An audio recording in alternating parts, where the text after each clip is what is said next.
Comment vendre une offre high ticket? Ça fait maintenant plus de 2 ans que je vends des accompagnements high ticket avec mon business. Et dans cette vidéo, je voulais t'exposer les raisons pour lesquelles ça fait peut-être sens pour ton business aujourd'hui et surtout comment mettre en place une offre high ticket pour avoir des clients avec lesquels tu as envie de travailler, des clients qui respectent ton travail, qui respectent ton expertise et qui vont vraiment rendre ton business rentable. Et cela, peu importe le domaine dans lequel tu es aujourd'hui ou le domaine dans lequel tu veux te lancer. Donc déjà, c'est quoi du high ticket? Ticket pour dire billet et high pour dire élevé. Donc en gros, c'est vendre plus cher, vendre des offres qui sont chères. On dit cher une offre qui est au-dessus de 500 euros. Premièrement, en vendant une offre high ticket, je me suis rendu compte que tu vas avoir des clients qui vont être beaucoup plus investis, des clients avec lesquels tu vas avoir beaucoup plus de résultats. Et finalement, c'est logique. Ton client n'a pas payé juste 200 euros comme il aurait payé une paire de chaussures. Non, il va s'investir parce qu'il a la douleur déjà de payer quelque chose. Donc ça, déjà, c'est la première chose.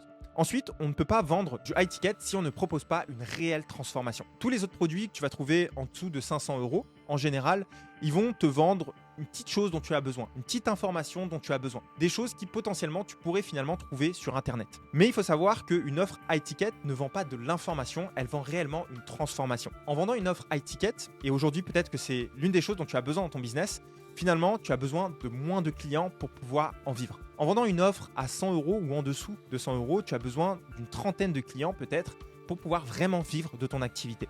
Et ça, je le sais, lorsque j'ai commencé dans le business en ligne, j'ai vendu une offre autour des 47-67 euros et je n'arrivais pas réellement à en vivre. Mais lorsque tu vends une offre high ticket, et même si cette offre-là est à 1000 euros par exemple, en n'ayant que 5 clients par mois, tu atteins déjà les 5000 euros par mois. Et finalement, tu n'as pas besoin d'une grosse audience pour obtenir ces clients-là, mais plutôt d'un message précis et d'un persona idéal précis. Enfin, tu as beaucoup plus d'impact sur tes clients.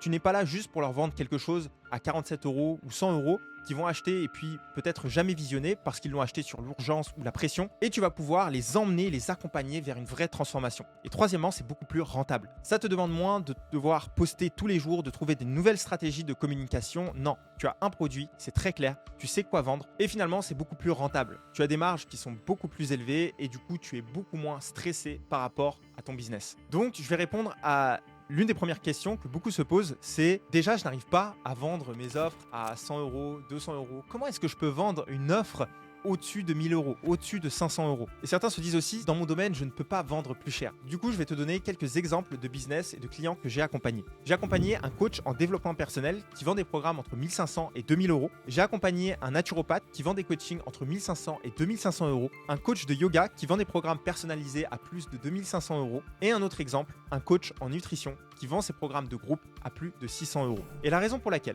toutes ces personnes arrivent à vendre leurs programmes aussi cher, c'est parce qu'ils provoquent une vraie transformation.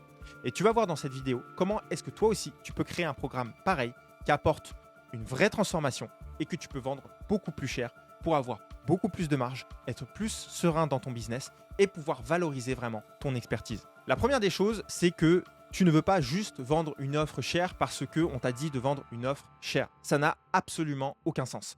La première des choses que tu dois faire, c'est d'identifier ton marché. Tu ne vends pas juste une offre chère comme ça. Tu dois être capable de comprendre ton marché, savoir ce que les gens achètent déjà et à quel prix. Je sais que la plupart du temps, les gens ont peur. Ils se disent, mais comment est-ce que je vais me démarquer de la concurrence, etc. Mais ça, finalement, c'est une autre question. Si on peut être d'abord capable de savoir que le produit cher que tu vas faire en high ticket peut être vendu, au final, on a déjà répondu à une première problématique, celle que ton programme va fonctionner. Et la deuxième, ensuite, ce sera finalement comment te démarquer. Donc, c'est complètement autre chose. Donc, tu dois être d'abord capable de savoir si ton marché se trouve dans l'un de ces 3 marchés fondamentaux, en fait, à l'être humain, qui sont la santé, les relations et l'argent. Si tu n'arrives pas à identifier l'un de ces 3 marchés, c'est que ce que tu proposes déjà est beaucoup trop flou. Mais ensuite, ça, c'est un peu l'océan bleu. C'est-à-dire que tu ne vas pas proposer juste de l'argent à tes clients, ni d'avoir de meilleures relations, ni d'avoir finalement une meilleure santé. C'est beaucoup trop flou. Donc ensuite, il faut déterminer ton sous-marché. Par exemple, dans l'argent, ça va être par exemple l'immobilier, ou bien le business en ligne. Dans la santé, la nutrition, ou bien le sport. Dans les relations, ça va être peut-être se concentrer sur le divorce, les relations de couple, etc., etc. Ou peut-être la danse, parce que la danse, on pourrait se dire à première vue, oui, c'est dans le sport, puisque on bouge et finalement on peut perdre du poids. Oui, ça peut être une des choses, mais aussi ça peut augmenter ses relations, la relation avec soi-même, la relation avec les autres, pouvoir danser en soirée et être apaisé, avoir une vie de confiance, etc., etc. C'est la façon dont vous allez vendre et parler du résultat de ce que votre client va obtenir qui va fonctionner. Et tout ça, on le trouve dans votre message. Et ensuite, une fois que vous avez identifié votre sous-marché, c'est là que vous allez créer votre propre méthode. Exemple, dans la nutrition, ça peut être l'alimentation crue. Vous voyez, il y a plein de manières dans la nutrition de pouvoir apporter des résultats de perte de poids. Mais vous vous concentrez sur l'alimentation crue. Vous créez votre propre océan bleu.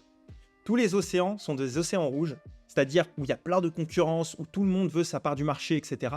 Mais vous créez votre propre océan bleu. Le plus vous comprendrez, le plus vous aurez une communication claire et efficace. Maintenant, l'une des autres choses dont vous devez être conscient pour pouvoir vendre vos offres plus chères, c'est de savoir clairement identifier votre persona. Une fois que vous savez ce que vous apportez, maintenant c'est à qui est-ce que vous l'apportez. Et pour ça, vous devez trouver un seul persona idéal, à un moment spécifique de sa vie, qui recherche une transformation spécifique.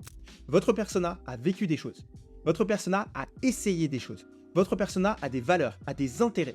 Vous devez savoir qui c'est pour vraiment le comprendre. Et n'oubliez pas, vous êtes le mieux positionné pour aider la personne que vous étiez. Et l'une des meilleures choses que vous pouvez faire également, c'est de comprendre votre histoire, de comprendre votre storytelling, par où est-ce que vous êtes passé, qui va pouvoir finalement aider votre persona à s'identifier à vous, pour savoir que vous êtes la meilleure personne pour l'aider à accomplir ce qu'il veut accomplir. Et enfin, si cette personne n'investit pas justement dans ce que vous avez à lui offrir, qu'est-ce que cela lui coûte? Quelles sont toutes les choses qu'elle a mis en place qui n'ont pas répondu à ses besoins et qui aujourd'hui, si elle ne prend pas votre opportunité, elle ne va pas pouvoir régler son propre problème. Et peut-être qu'aujourd'hui, elle paye des abonnements à la salle de sport. Peut-être qu'aujourd'hui, elle paye des séances d'hypnose, des séances chez le psy, etc., etc. Que des choses qui lui coûtent et finalement qu'elle va continuer à faire si elle n'investit pas chez vous. Et c'est comme ça que vous allez déterminer que votre offre apporte réellement de la valeur. Le troisième point, c'est de créer une offre irrésistible. Pour vous créer une offre irrésistible, il y a 4 points essentiels à voir. Premièrement, c'est le produit. Qu'est-ce que vous offrez? Du coaching de groupe, etc. Deuxièmement, quelle transformation et donc quelle promesse vous apportez? Troisièmement, qu'est-ce que vous apportez en plus? C'est-à-dire le support, les outils que vous apportez pour aider votre client à atteindre son objectif beaucoup plus facilement. Ensuite, il va y avoir le packaging, ce qui est extrêmement important. C'est un peu le sommaire en fait de votre accompagnement. Par quelles étapes vous faites passer votre client pour qu'il puisse avoir le résultat qu'il désire? Et il faut que toutes ces étapes soient le plus logiques possible, que votre client puisse se projeter dans ce que vous faites et se dire « Ok, j'ai tous les éléments nécessaires pour atteindre le résultat que je souhaite. » Et c'est uniquement comme ça que vous pourrez vendre à votre client une réelle transformation. Pas juste en éparpillant tout ce que vous pouvez lui offrir. Non, en créant une structure simple qui lui permet de se projeter, dans laquelle il va se dire « Ok, c'est tout ce dont j'ai besoin pour accomplir mon objectif. » Et ensuite, il y a la promotion. Quelle est la meilleure garantie que je peux offrir à mon client? Est-ce qu'il y a tout simplement pas de garantie? Comment est-ce que je mets en avant mon offre pour que le client se dise « Ok, je n'ai rien à perdre, jusqu'à maintenant j'ai essayé plein de choses et finalement si je testais ». Et ensuite, il y a le prix. Ce que je vous conseille, c'est d'identifier vraiment votre marché, comme on l'a vu tout à l'heure, et d'offrir quelque chose qui va se situer un petit peu au-dessus du coût du prix du marché. Quelque chose de premium, qui se différencie des autres. N'essayez pas de faire comme tout le monde et de vendre comme tout le monde. Faites en sorte que votre client, lorsqu'il voit l'offre, il se dise potentiellement que celle-là, elle va m'offrir quelque chose de mieux que les autres, supérieur aux autres. Et ça, simplement parce que vous vous positionnez différemment des autres. Le point numéro 4 maintenant, c'est comment vendre votre offre de high ticket. Parce que c'est très bien, je sais dans quel marché je suis, je sais que je peux vendre à plus de 500 € ce que je propose, mais finalement, comment est-ce que je vais le vendre? Et la plupart du temps, pour vendre du high ticket, on essaye de complexifier tout. On se dit qu'il faut faire le plus compliqué possible. Et pour vous dire, mes premières offres high ticket, je les ai vendues sans aucun tunnel de vente. Rien du tout. Que du contenu et de l'échange en DM, c'est-à-dire en message privé. Donc ce qu'il y a de bien en vendant une offre chère, c'est qu'en fait, vous devez réduire la distance entre le moment où le client vous rencontre et le moment justement où il paye votre offre.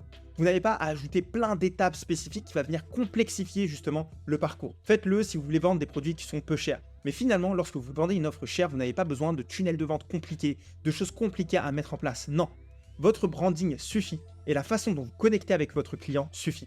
Échanger par message Et vous allez voir que déjà, vous allez créer une relation beaucoup plus profonde, les gens auront confiance en vous et ils seront plus à même de passer à l'action. Mais maintenant, voilà pourquoi est-ce que je vous conseille de prendre des appels pour vendre vos offres high ticket. Beaucoup d'entre vous ont même peur de prendre des appels pour avoir du coup leurs prospects au téléphone. Mais il y a une chose qu'il faut se dire, c'est que lorsque vous vous lancez dans votre business, vous ne connaissez pas forcément encore extrêmement bien votre client. Et croyez-moi, les appels vont vous permettre de clarifier beaucoup plus qui sont les personnes avec lesquelles vous voulez travailler, qui sont les personnes réellement que vous attirez vraiment et qui sont intéressées aujourd'hui par ce que vous faites, parce qu'elles ont pris un appel avec vous. Et du coup, vous allez comprendre vraiment votre marché. Vous allez comprendre ce que les personnes ont besoin finalement. Et n'oubliez pas, si vous construisez votre branding en ligne, si vous postez du contenu sur les réseaux sociaux aujourd'hui, en fait, vous allez vous retrouver au téléphone avec des personnes qui savent déjà ce que vous faites. Et finalement, vous n'êtes pas un vendeur et vous ne devez pas être un vendeur.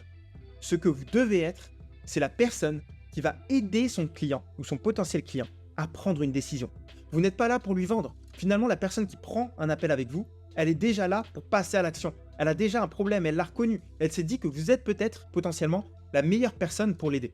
D'accord? Donc vous n'êtes pas un vendeur, vous n'avez pas à lui vendre l'offre. Vendre une offre, ça voudrait dire, ok, regardez, j'ai construit étape par étape, regardez les résultats de mes clients, regarde, tu peux rejoindre mon accompagnement. Mais en fait, non. Ce que vous avez juste besoin de faire, c'est de qualifier la personne. C'est-à-dire que la personne va vous dire ses problèmes, vous allez l'écouter.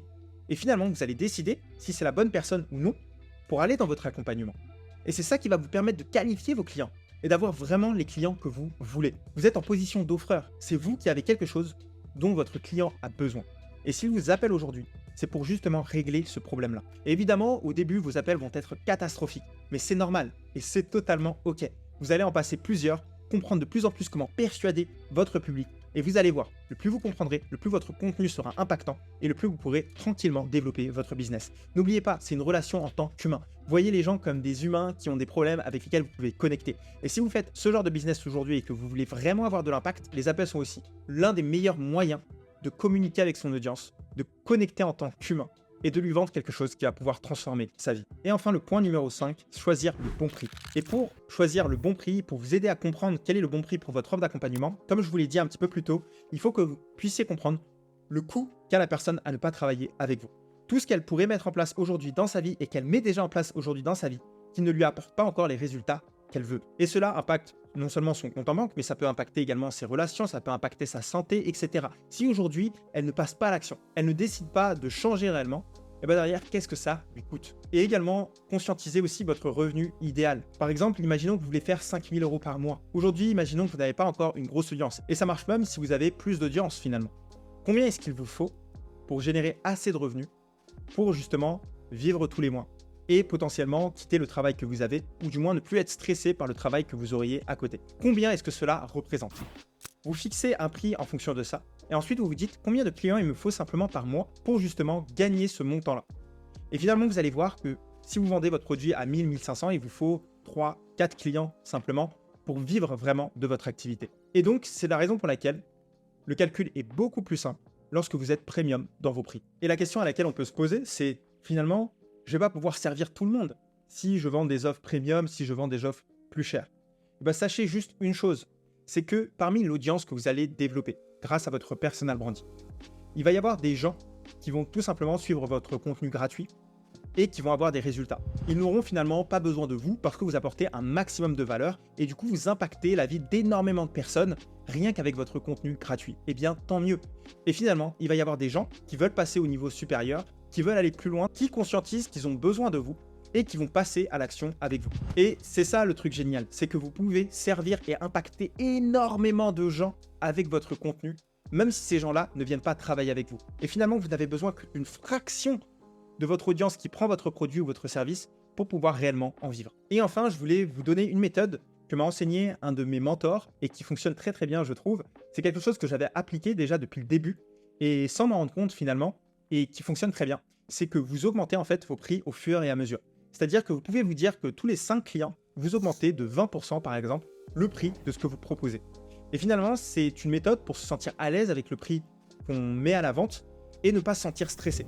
Parce que le plus important, c'est que vous soyez confiant au prix que vous donnez. D'accord? C'est que vous soyez vraiment confiant, que vous le ressentez. Parce que les gens vont le sentir finalement au fond si vous n'êtes pas confiant. si vous trouvez que c'est trop cher. D'accord? Donc vous devez trouver un moyen d'augmenter petit à petit votre offre, ce que vous proposez, pour atteindre du coup le prix que vous voulez fixer au final. Et pour ce faire, vous pouvez augmenter de 20% tous les 5 clients. Voilà pour cette vidéo, j'espère qu'elle vous aura aidé. Et si vous êtes sérieux concernant le développement de votre personal branding et la monétisation de votre expertise pour vivre de votre activité en ligne, j'ai réalisé une formation 100% gratuite qui vous montre étape par étape comment est-ce que vous pouvez faire pour développer votre audience et monétiser votre expertise sur les réseaux sociaux aujourd'hui. Il y a déjà de nombreuses personnes qui l'ont visionné et qui sont à l'heure actuelle en train de développer leur personal branding, se faire une place sur les réseaux sociaux. Donc c'est à vous de faire le pas de plus et nous on se retrouve dans la prochaine vidéo.